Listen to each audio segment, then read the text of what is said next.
السلام عليكم، كيف دايرين؟ لاباس عليكم؟ نتمنى تكونوا بخير وعلى خير. مرحبا بكم الفيديو جديد. وصفة اليوم ان شاء الله غادي تكون هي هاد الكيكات الفرديين بمذاق الليمون اولا البرتقال. تيجيو خفاف بزاف وهشاش ورائعين. بالنسبه للكريمه حتى هي لذيذه بزاف بمذاق البرتقال. غادي يمكن لكم توجدوها باكثر من طريقه، كلشي غادي نتقاسموا معكم ان شاء الله في هذا الفيديو. ويمكن لكم تحضروهم بحجم عائلي، يعني المول اللي تيكون كبير بنفس المقادير وبنفس الكريمه. اليوم درتهم هكا على هاد الشكل صغيور لانه الصراحه تيعجبوكم بزاف هاد الوصفات هادو، كطلبوهم بزاف بالنسبه للكوتي او الفطور. بسم الله على بركه الله. غادي نبداو باول حاجه. غادي ناخذ جوج حبات ديال البيض مع واحد القبيصه ديال الملحه، وغادي نزيد عليها كاس ديال السنيده، وكنخلطهم مزيان. انا استعملت غير الطراب هكا ديال اليد. يمكن لكم ديروا الكهربائي كيف يمكن لكم تطحنوهم في الماكينه. سبق وتقاسمت معكم واحد الوصفه نيت بهاد الكيكات الصغار اللي كنت خدمتهم في الماكينه ديال اللي كنطحنوا فيها ديك الصغيوره، وكانت النتيجه ديالهم رائعه حتى هما. هنا من بعد ما خلطت مزيان هاد جوج عناصر، غادي نزيد لهم نص كاس ديال الزيت. بالنسبه للمكونات بالغرام وبالملي تلقاوهم لتحت في صندوق الوصف. وكنرجع نخلط مره اخرى. اي حاجه كنزيدها كنخلط مزيان. هنايا عندي العصير ديال جوج ليمونات صغار اولا جوج برتقالات صغار. نتوما الا بغيتو ديروا كاس نيشان فاللي جاكم ديروا ليمونه ولا جوج ولا اللي عجبكم. المهم انا عصرت جوج جاوني اكثر من كاس فدرتهم. وهنايا عندي القشور اللي ديال واحد الليمونه اللي كنحكوهم هكا يرقق بزاف، حتى هما زدتهم تيعطيونا واحد المذاق وتيعطيونا واحد الشكل زوين. ملي كنقسموا هذوك الكيكات كيبانوا لنا دوك الطريفات ديال الليمون. صافي دابا الخليط الاساسي راه عندي واجد. دابا غادي نزيد هنايا جوج كيسان ونص ديال الطحين. المهم العبار راه بكاس العنبه، ومره اخرى نقول لكم تلقاوه لتحت في صندوق الوصف بالغرام وبالملي. عندي 8 غرام ديال خميره الحلوى اولا كديروا ساشي واحد. وصافي وتنرجع نخلط كل شيء في الاول غير بشويه بشويه حتى كندخل داك الطحين. الا بان لكم انه مازال خاص فكتزيدوا. فراه الطحين على حسب النوعيه ديال اللي هكا اللي عندكم اللي كتستعملوا. وهنايا كنوريكم بلي الخليط خصو يجي على هذا الشكل هذا.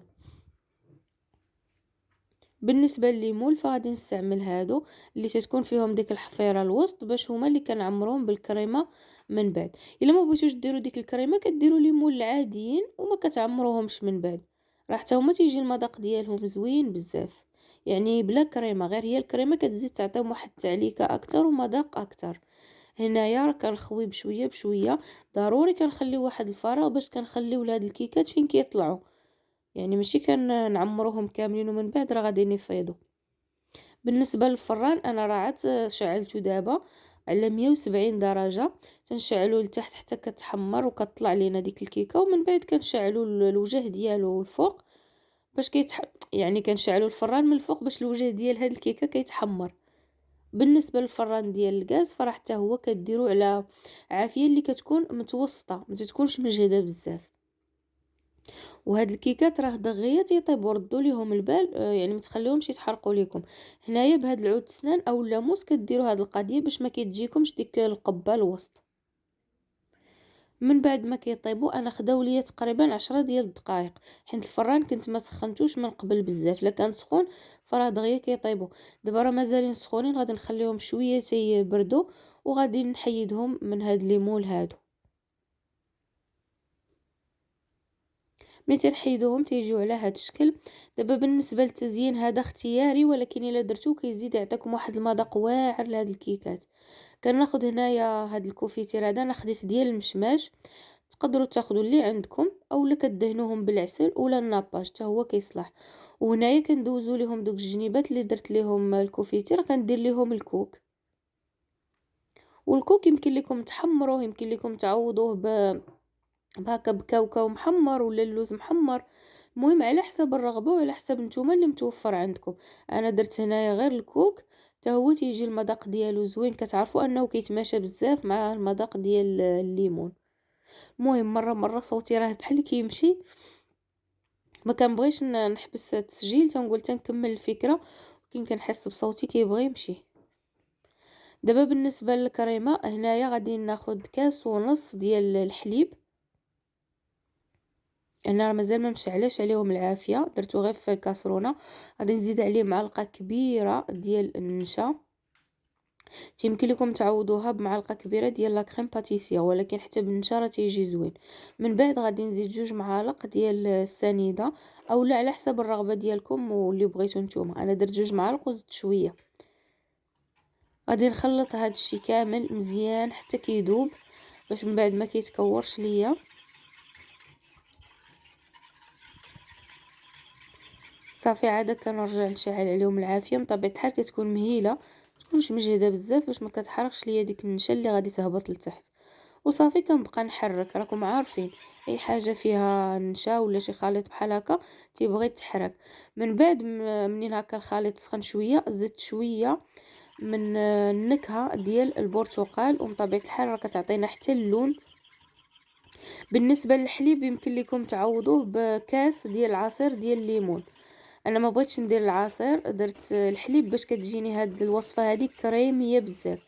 الا بغيتو ديروا حتى كاس ديال العصير ديال الليمون، فراه كديروا نفس المكونات، غير من بعد ضروري كتزيدوا شويه ديال الملون باش كتعطيكم اللون اكثر. المهم ديروا اللي عجبكم. انا من هاد 2 وصفات انا درت هذه ديال الحليب حيت كتعجبني بزاف. صافي من بعد مباشره غادي ندوز نخوي في الوسط ديال هذوك الكيكات. حاولوا من الاول تجيبوا العبار مقاد، يعني تجيبوا هكا الدائره مقاده بحال هاد الاولى هذه. من الاول تخوى فيها داك الخليط عويج، فراه بقى عويج هكاك حتى الاخر. حيت دغيا كيبغي تيبرد صافي كيتجمع، ما تيبقاش. الا بغينا نقادو غادي نخسروا ليها الوجه ديالها. صافي هنايا من بعد ما عمرتهم غادي نحط عليهم شويه ديال الوريقات ديال النعناع في الجناب. انا راه عطاتني كميه اكثر من هذه، تقريبا عطاتني 10 ولا 11 وحده. غير في التصوير درت معكم غير هاد 6 هادو. وهذه هي النتيجه النهائيه ديال الكيكات ديالنا اليوم. تيجيو رائعين جدا ولذاذ، وكيف قلت لكم ديك الكريمه كتجي كريميه وبنينه بزاف. صراحه وصفه اللي سهله وما كتاخذش الوقت بزاف. راه كيف شفتوا الكيكات راه غير كندخلوهم الفران تيطيبوا، وبالنسبه لديك الكريمه راه كتوجد ديك الساعه. ومع ديك الطبقه ما كتكونش غليظه بزاف ديالها وسط الكيك، فغير كتخويوهم تقريبا واحد 5 دقائق صافي كتبرد وكتشد بلاصتها. فنتمنى الفيديو يعجبكم، وكيف العاده ما تبخلوش عليا بالتعاليق ديالكم. الا عندكم اي سؤال اي ملاحظه فخليوها لي اسفل الفيديو، انا كنقرا جميع التعاليق ديالكم بطبيعه الحال. وما تنسوش كذلك لايك والبارطاج ديال هذا الفيديو مع الاصدقاء ديالكم. شكرا لكم، بسلامه عليكم، ونتلاقاو في فيديو مقبل ان شاء الله.